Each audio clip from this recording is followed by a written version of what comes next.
اور محرمات سے پرہیز کرتا ہو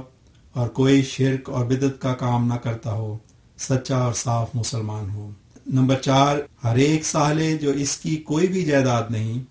اور کوئی مالی خدمت نہیں کر سکتا، اگر یہ ثابت ہو کہ وہ دین کے لیے اپنی زندگی وقف رکھتا تھا اور صالح تھا تو وہ اس قبرستان میں دفن ہو سکتا ہے۔ ہدایت: ہر ایک صاحب جو حسب شرائط متذکرہ بالا کوئی وصیت کرنا چاہیں تو ان کی وصیت پر عمل درآمد ان کی موت کے بعد ہوگا، لیکن وصیت کو لکھ کر اس سلسلہ کے امین مفوض الخدمت کو سپرد کر دینا لازمی امر ہوگا، اور ایسا ہی چھاپ کر شائع کرنا بھی، کیونکہ موت کے وقت اکثر وصایا کا لکھنا مشکل ہو جاتا ہے، اور چونکہ آسمانی نشانوں اور بلاؤں کے دن قریب ہیں، اس لیے خدا تعالیٰ کے نزدیک ایسے وقت میں وصیت لکھنے والا بہت درجہ رکھتا ہے جو امن کی حالت میں وصیت لکھتا ہے، اور اس وصیت کے لکھنے میں جس کا مال دائمی مدد دینے والا ہوگا اس کو دائمی ثواب ہوگا اور خیرات جاریہ کے حکم میں ہوگا۔ ہر ایک صاحب جو کسی دوسری جگہ میں ہوں، جو قادیان سے دور اس ملک کے کسی اور حصہ میں ہوں، اور وہ ان شرائط کے پابند ہوں جو درج ہو چکی ہیں، تو ان کے وارثوں کو چاہیے کہ ان کی موت کے بعد ایک صندوق میں ان کی میت کو رکھ کر قادیان میں پہنچا دیں، اور اگر اس قبرستان کی تکمیل سے یعنی پل وغیرہ کی تیاری سے پہلے کوئی صاحب فوت ہو جائیں جو حسب شرائط اس قبرستان میں دفن ہوں گے تو چاہیے کہ بطور امانت صندوق میں رکھ کر اپنی جگہ دفن کیے جائیں، پھر تمام لوازم کی تیاری کے بعد جو قبرستان کے متعلق ہیں قادیان میں ان کی میت لائی جائے، لیکن وہ صاحب جو بغیر کسی صندوق کے دفن کیے جائیں ان کا قبر میں سے نکالنا مناسب نہ ہوگا۔ کوئی نادان اس قبرستان اور اس کے انتظام کو بدعت میں داخل نہ سمجھے، کیونکہ یہ انتظام حسب وحی الہی ہے اور انسان کا اس میں دخل نہیں، اور کوئی یہ خیال نہ کرے کہ صرف اس قبرستان میں داخل ہونے سے کوئی بہشتی کیوں کر ہو سکتا ہے، کیونکہ یہ مطلب نہیں ہے کہ یہ زمین کسی کو بہشتی کر دے گی، بلکہ خدا کے کلام کا یہ مطلب ہے کہ صرف بہشتی ہی اس میں دفن کیا جائے گا۔ واضح ہو کہ خدا تعالیٰ کا ارادہ ہے کہ ایسے کامل الایمان ایک ہی جگہ دفن ہوں، آئندہ کی نسلیں ایک ہی جگہ ان کو دیکھ کر اپنا ایمان تازہ کریں، اور تا ان کے کارنامے یعنی جو خدا کے لیے انہوں نے دینی کام کیے ہمیشہ کے لیے قوم پر ظاہر ہوں۔ بالآخر ہم دعا کرتے ہیں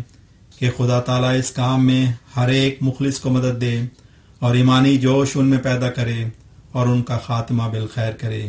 آمین۔ مناسب ہے کہ ہر ایک صاحب ہماری جماعت میں سے جن کو یہ تحریر ملے وہ اپنے دوستوں میں اس کو مشتہر کریں اور جہاں تک ممکن ہو اس کی اشاعت کریں اور اپنی آئندہ نسل کے لیے اس کو محفوظ رکھیں، اور مخالفوں کو بھی مہذب طریق پر اس سے اطلاع دیں، اور ہر ایک بدگو کی بدگوئی پر صبر کریں اور دعا میں لگے رہیں۔ وآخر دعوانا ان الحمد للہ رب العالمین۔ الراکم خاکسار المفتقر الی اللہ الصمد غلام احمد آفہ اللہ و ایدہ، 20 دسمبر 1905۔ الا اے کہ ہوشیاری و پاکزاد، پے حرص دنیا مدح دی بباد، بدی دار فانی دل خود مبند، کہ دار و نہا راہتش صد گزند، اگر باز باشد ترا گوش ہوش، زگورت ندائے در آیت بگوش، کہ اے تومائے من پس از چند روز، پے فکر دنیائے دوں کم بسوز، ہر آن کو بے دنیائے دوں مبتلا است، گرفتار رنج و عذاب و انا است، برست آن کے بر موت دار و نگاہ، بریدہ ز دنیا دبیدہ برا، صبر کردہ پیش از سفر سوئے یار، کشیدہ ز دنیا ہمار رخت و بار، پے دار عقبہ کمر بستہ چست، رہا کردہ ساما ای خانہ سست، چوکار حیات است کار نہا، ہما بے کہ دل بے گسلی زی مقام، جہنم کزد داد فرقاں خبر، ہمیں حرص دنیا اس جانے بدر، جو آخر ز دنیا سفر کردن است، جو روز زی راہ گزر کردن است، چرا کلے دل ببندو درام، کہ ناگاہ و زد بر گلے او خزام، بدی کبھا بستن دل خود خطا است کہ این دشمن دین و صدق و صفا است کہ حاصل ازیں دل سے تاں دو رنگ کہ گاہے بسلحت کچت گاہ بجنگ چرا دل نہ بندی بداں دل دستان کہ مہرش رہانت زبند گرام برو فکر انجام کن اے غبی ز سادی شنو گر زمن نشوی عروسی بود نوبت ماتمت اگر برنے کوئی بود خاتمت۔ ضمیمہ متعلقہ رسالہ الوصیت۔ رسالہ الوصیت کے متعلق چند ضروری امر قابل اشاعت ہیں جو ذیل میں لکھے جاتے ہیں۔ اول یہ کہ جب تک انجمن کارپرداز مسالے قبرستان اس امر کو شائع نہ کرے کہ قبرستان باعتبار لوازم ضروری کے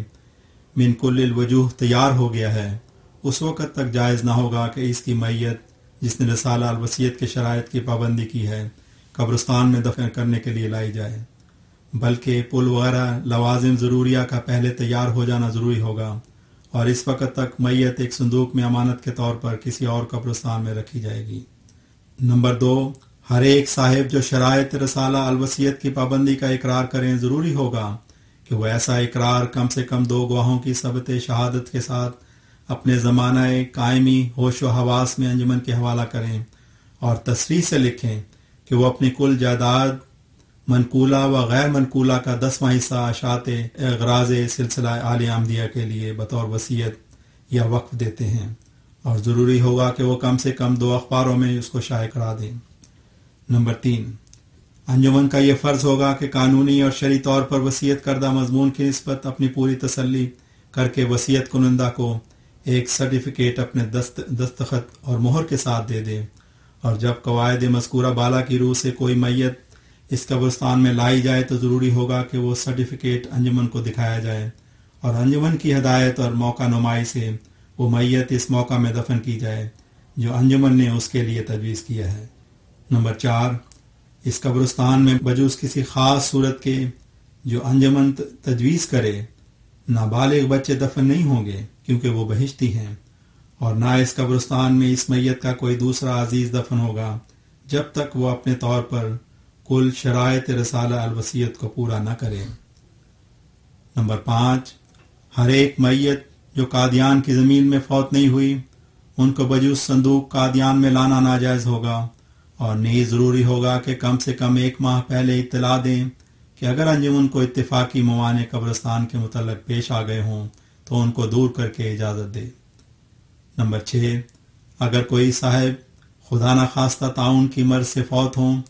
جنہوں نے رسالہ الوصیت کے تمام شرائط پورے کر دیے ہوں، ان کی نسبت یہ ضروری حکم ہے کہ وہ 2 برس تک صندوق میں رکھ کر کسی علیحدہ مکان میں امانت کے طور پر دفن کیے جائیں،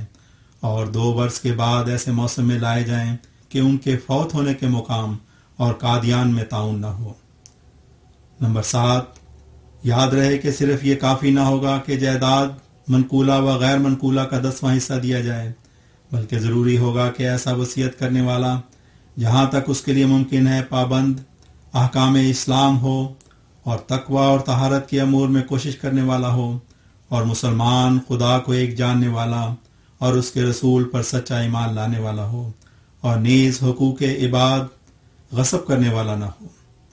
نمبر 8، اگر کوئی صاحب 10واں حصہ جائیداد کی وصیت کریں اور اتفاقاً ان کی موت ایسی ہو کہ مثلا کسی دریا میں غرق ہو کر ان کا انتقال ہو یا کسی اور ملک میں وفات پاویں جہاں سے میت کو لانا متعذر ہو، تو ان کی وصیت قائم رہے گی، اور خدا تعالیٰ کے نزدیک ایسا ہی ہوگا کہ گویا وہ اسی قبرستان میں دفن ہوئے ہیں، اور جائز ہوگا کہ ان کی یادگار میں اسی قبرستان میں ایک کتبہ اینٹ یا پتھر پر لکھ کر نصب کیا جائے اور اس پر واقعات لکھے جائیں۔ نمبر 9، انجمن جس کے ہاتھ میں ایسا روپیہ ہوگا اس کو اختیار نہیں ہوگا کہ بجوز اغراض سلسلہ احمدیہ کے کسی اور جگہ وہ روپیہ خرچ کرے، اور ان اغراض میں سے سب سے مقدم اشاعت اسلام ہوگی، اور جائز ہوگا کہ انجمن با اتفاق رائے اس روپیہ کو تجارت کے ذریعہ سے ترقی دے۔ نمبر 10، انجمن کے تمام ممبر ایسے ہوں گے جو سلسلہ احمدیہ میں داخل ہوں اور پارسا طبع اور دیانتدار ہوں، اور اگر آئندہ کسی کی نسبت یہ محسوس ہوگا کہ وہ پارسا طبع نہیں ہے، یا یہ کہ وہ دیانتدار نہیں، یا یہ کہ وہ ایک چال باز ہے اور دنیا کی ملونی اپنے اندر رکھتا ہے، تو انجمن کا فرض ہوگا کہ بلا توقف ایسے شخص کو اپنی انجمن سے خارج کرے اور اس کی جگہ اور مقرر کر لے۔ نمبر 11، اگر وصیتی مال کے متعلق کوئی جھگڑا پیش آوے تو اس جھگڑے کی پیروی میں جو اخراجات ہوں وہ تمام وصیتی مالوں میں سے دیے جائیں گے۔ نمبر 12، اگر کوئی شخص وصیت کر کے پھر کسی اپنے ضعف ایمان کی وجہ سے اپنی وصیت سے منکر ہو جائے یا اس سلسلہ سے روگردان ہو جائے تو گو انجمن نے قانونی طور پر اس کے مال پر قبضہ کر لیا ہو، پھر بھی جائز نہ ہوگا کہ وہ مال اپنے قبضہ میں رکھے، بلکہ وہ تمام مال واپس کرنا ہوگا، کیونکہ خدا کسی کے مال کا محتاج نہیں، اور خدا کے نزدیک ایسا مال مکروہ اور رد کرنے کے لائق ہے۔ نمبر 13، چونکہ انجمن خدا کے مقرر کردہ خلیفہ کی جانشین ہے، اس لیے انجمن کو دنیا داری کے رنگوں سے بکل اتفاق رہنا ہوگا، اور اس کے تمام معاملات نہایت صاف اور انصاف پر مبنی ہونے چاہیے۔ نمبر 14، جائز ہوگا کہ اس انجمن کی تائید اور نصرت کے لیے دور دراز ملکوں میں اور انجمنیں ہوں جو اس کی ہدایت کے تابع ہوں، اور جائز ہوگا کہ اگر وہ ایسے ملک میں ہوں کہ وہاں سے میت کو لانا متعذر ہے تو اسی جگہ میت کو دفن کر دیں، اور ثواب سے حصہ پانے کی غرض سے ایسا شخص قبل از وفات اپنے مال کے 10ویں حصہ کی وصیت کرے، اور اس وصیتی مال پر قبضہ کرنا اس انجمن کا کام ہوگا جو اس ملک میں ہے، اور بہتر ہوگا کہ وہ روپیہ اسی ملک کی اغراض دینیا کے لیے خرچ ہو، اور جائز ہوگا کہ کوئی ضرورت محسوس کر کے وہ روپیہ اس انجمن کو دیا جائے جس کا ہیڈ کوارٹر یعنی مرکز مقامی قادیان ہوگا۔ نمبر 15، یہ ضروری ہوگا کہ مقام اس انجمن کا ہمیشہ قادیان رہے، کیونکہ خدا نے اس مقام کو برکت دی ہے، اور جائز ہوگا کہ وہ آئندہ ضرورتیں محسوس کر کے اس کام کے لیے کوئی کافی مکان تیار کریں۔ نمبر 16، انجمن میں کم سے کم ہمیشہ ایسے 2 ممبر رہنے چاہیے جو علم قرآن اور حدیث سے بخوبی واقف ہوں اور تحصیل علم عربی رکھتے ہوں اور سلسلہ احمدیہ کی کتابوں کو یاد رکھتے ہوں۔ نمبر 17، اگر خدا نخواستہ کوئی ایسا شخص جو رسالہ الوصیت کی روح سے وصیت کرتا ہے مجزوم ہو، جس کی جسمانی حالت اس لائق نہ ہو جو وہ اس قبرستان میں لایا جائے، تو ایسا شخص حسب مسائل ظاہر مناسب نہیں ہے کہ اس قبرستان میں لایا جائے، لیکن اگر اپنی وصیت پر قائم ہوگا تو اس کو وہی درجہ ملے گا جیسا کہ دفن ہونے والے کو۔ نمبر 18، اگر کوئی کچھ بھی جائیداد منقولہ یا غیر منقولہ نہ رکھتا ہو اور بائیں ہمہ ثابت ہو کہ وہ ایک صالح درویش ہے اور متقی اور خالص مومن ہے، اور کوئی حصہ نفاق یا دنیا پرستی یا قصور اطاعت کا اس کے اندر نہ ہو، تو وہ میری اجازت سے یا میرے بعد انجمن کی اتفاق رائے سے اس مقبرہ میں دفن ہو سکتا ہے۔ نمبر 19، اگر کوئی شخص خدا تعالیٰ کی خاص وحی سے رد کیا جائے تو گو وہ وصیتی مال بھی پیش کرے، تاہم اس قبرستان میں داخل نہیں ہوگا۔ نمبر 20، میری نسبت اور میرے اہل و عیال کی نسبت خدا نے استثناء رکھا ہے، باقی ہر ایک مرد ہو یا عورت ان کو شرائط کی پابندی لازم ہوگی اور شکایت کرنے والا منافق ہوگا۔ یہ شرائط ضروریہ ہیں جو اوپر لکھی گئی۔ آئندہ اس مقبرہ بہشتی میں وہ دفن کیا جائے گا جو ان شرائط کو پورا کرے گا۔ ممکن ہے کہ بعض آدمی جن پر بدگمانی کا مادہ غالب ہو وہ اس کارروائی میں ہمیں اعتراضوں کا نشانہ بنائیں اور اس انتظام کو اغراض نفسانیہ پر مبنی سمجھیں یا اس کو بدعت قرار دیں، لیکن یاد رہے کہ خدا تعالیٰ کے کام میں وہ جو چاہتا ہے کرتا ہے۔ بلا شبہ اس نے ارادہ کیا ہے کہ اس انتظام سے منافق اور مومن میں تمیز کرے، اور ہم خود محسوس کرتے ہیں کہ جو لوگ اس الہی انتظام پر اطلاع پا کر بلا توقف اس فکر میں پڑتے ہیں کہ 10واں حصہ کل جائیداد کا خدا کی راہ میں دیں، بلکہ اس سے زیادہ اپنا جوش دکھلاتے ہیں، وہ اپنی ایمانداری پر مہر لگا دیتے ہیں۔ اللہ تعالیٰ فرماتا ہے الف لام میم احسب الناس ان یترکوا ان یقولوا آمنا وهم لا یفتنون۔ کیا لوگ یہ گمان کرتے ہیں کہ میں اسی قدر پر راضی ہو جاؤں گا کہ وہ کہہ دیں کہ ہم ایمان لائے اور ابھی ان کا امتحان نہ کیا جائے، اور یہ امتحان تو کچھ بھی چیز نہیں۔ صحابہ رضوان اللہ علیہم اجمعین کا امتحان جانوں کے مطالبہ پر کیا گیا، اور انہوں نے اپنے سر خدا کی راہ میں دیے۔ پھر ایسا گمان کہ کیوں یوں ہی عام اجازت ہر ایک کو نہ دی جائے کہ وہ اس قبرستان میں دفن کیا جائے، کس قدر دور از حقیقت ہے۔ اگر یہی روا ہو